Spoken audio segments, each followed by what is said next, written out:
Film එකේ starting scene එකේදී අපිට පෙන්නනවා පොඩි ගෑනු ළමයෙක් මුහුදු වෙරළක ඇවිදිමින් සිටිනවා. ඉතින් මෙයාගේ දිහා මෙතනදී බලාගෙන ඉන්නවා තවත් පිරිමි ළමයෙක්. මේ ගෑනු ළමයාගේ නම රෙබේකා. ඒ වගේම පිරිමි ළමයාගේ නම ටොමි. ඉතින් මේ ටොමි සහ රෙබේකා අතරේ කාලයක් යනකොට ලොකු මිතුදමක් ඇති වෙනවා. කාලයක් එක්ක මේ මිතුදම ආදරයකට බවා පෙරලෙනවා. කොහොම උනත් මේ රෙබේකට එයාගේ සීයත් එක ජපානයට යන්න සිද්ධ වෙනවා. ඉතින් මේ ආරංචිය රෙබේකා ටොමීට කෝල් කරලා කියනවා අවසාන වතාවට එයා බලන්න තොටුපොළ ළඟට එන්න කියලා. අවාසනාවකට මේ ටොමි මේ තොටුපොළ ගාවට එන්න පරක්කු වෙනවා. ඉතින් රෙබේකා ටොමීට සමුදෙන්නෙත් නැතුවම ජපානයට යන්න පිටත් වෙනවා. ඊට පස්සේ අපිට කතාව පෙන්වන්නේ අවුරුදු 12කට පස්සේ.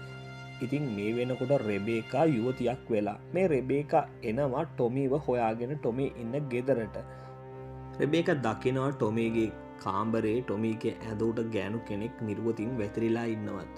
කොහොම වුණත් ඒත් එකම මෙතනට ටොමී එනවා. ටොමී ආවට පස්සේ රෙබේකයි ටොමී හුඟක් වෙලා මේගොල්ලොන්ගේ මේ ගත වෙච්ච අවුරුදු 12 දී ඒගොල්ලොන්ගේ ජීවිතවල සිද්ධ වෙච්ච වෙනස් වීම් ගැන කතා කර කර ඉන්නවා. මෙතනදි රෙබේකා ටොමීට දෙනවා එයා අවුරුදු ගානක් පරිස්සම් කර කර හිටපු ටොමී එයාට දුන්න පොඩි ගොළු බෙල්ලෙක්ව. ටොමීට මේක දැකලා ගොඩාක් සතුටු හිතෙනවා. ඒ වගේම රෙබේකා ගැන ආදරයක් පව ඇති වෙනවා. මොකද රෙබේකා අවුරුදු ගානක් ගියත් එයාව අමතක කරලා නැහැ. එයා දීපු දේවල් හරිම පරිස්සමින් එයා ළඟ තියාගෙන ඉන්නවා කියලා දැනගත්තාම. ඉතින් මේ දෙන්න මෙතනදී සිප ගන්නවා. ඒ වගේම මේගොල්ලෝ අලුතින් නැවතත් සම්බන්ධය පටන් ගන්නවා. දවසක් රෙබේකයි ටොමී ගමනක් යනකොට රෙබේකා ඒ වාහනය නතර කරලා බැහැල චුට්ටක් එළියට යනවා ඇවිදින්න.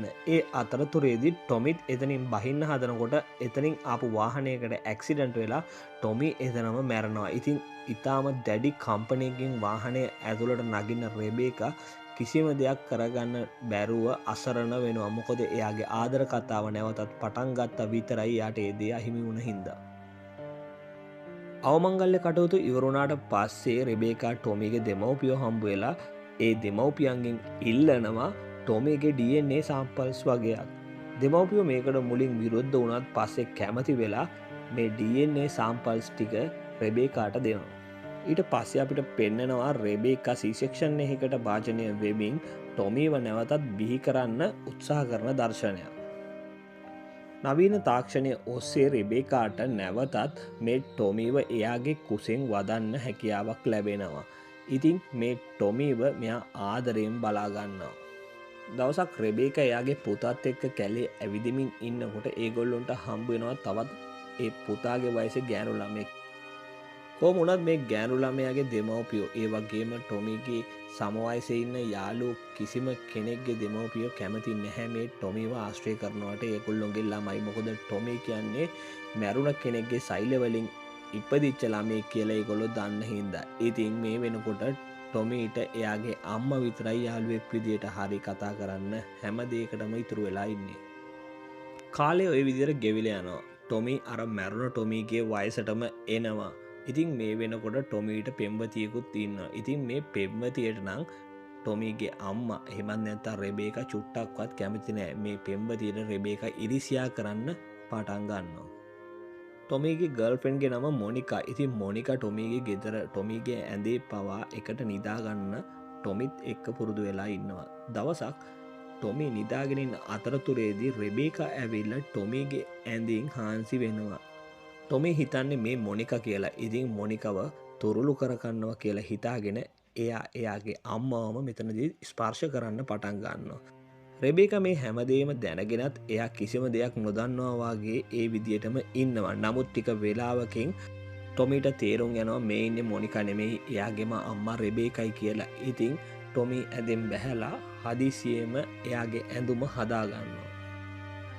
රෙබේකා මේ වෙනකොට ටොමී එයාගේ ගර්ල්ෆ්‍රෙන්ඩ් මොනිකත් එක්ක ලිංගිකව එකතු වෙන ඒවා පවා හොරෙන් බලන් ඉන්න පුරුදු වෙනවා. ඉතින් මේක දිහා බලාගෙන එයා ටොමීව රස විඳින්න පවා පුරුදු වෙලා ඉන්නවා. කාලය ඒ විදිහට හිමින් ගෙවිලා යනවා. දවසක් කවුරුවත් බලාපොරොත්තු නොවිච්ච විදිය අනපේක්ෂිත සිදුවීමක් වෙනවා. ඒ කියන්නේ මේ ටොමී රෙබේකයි ඉන්න ගෙදරට එනවා ටිකක් වයසක ගෑනු කෙනෙක්. ඇත්තරම මේ ගෑනු කෙනා මේ ටොමිව දැකලා හුඟක් කලබල වෙනවා. ඒ වගේම බයටපත් වෙනවා. ඉතින් මේ වෙන කවුරුවත් නෙමේ ඇවිල්ලා ඉන්නේ. අර කලින් මැරිච්ච ටොමීගේම අම්මා තමයි මේ රෙබේකාව හම්බෙන්න මේ ගෙදරට ඇවිල්ලා තියෙන්නේ.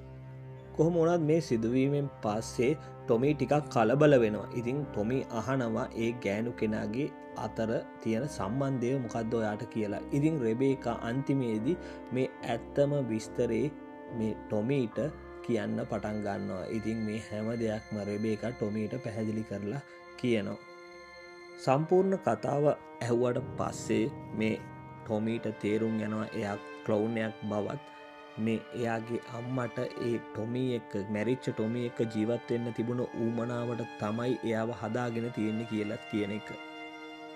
කතාවේ අවසාන ටිකට යන්න කලින් පුංචි ඉල්ලීමක් තියෙනවා යාළුවනේ ඔයගොල්ලෝගෙන් කරන්න. ඔයා තාම අපේ channel එක subscribe නොකරපු යාළුවෙක් නම් අපේ channel එක දැන්ම subscribe කරන්න කියලා ඔයගොල්ලන්ට ආදරයෙන් මතක් කරනවා.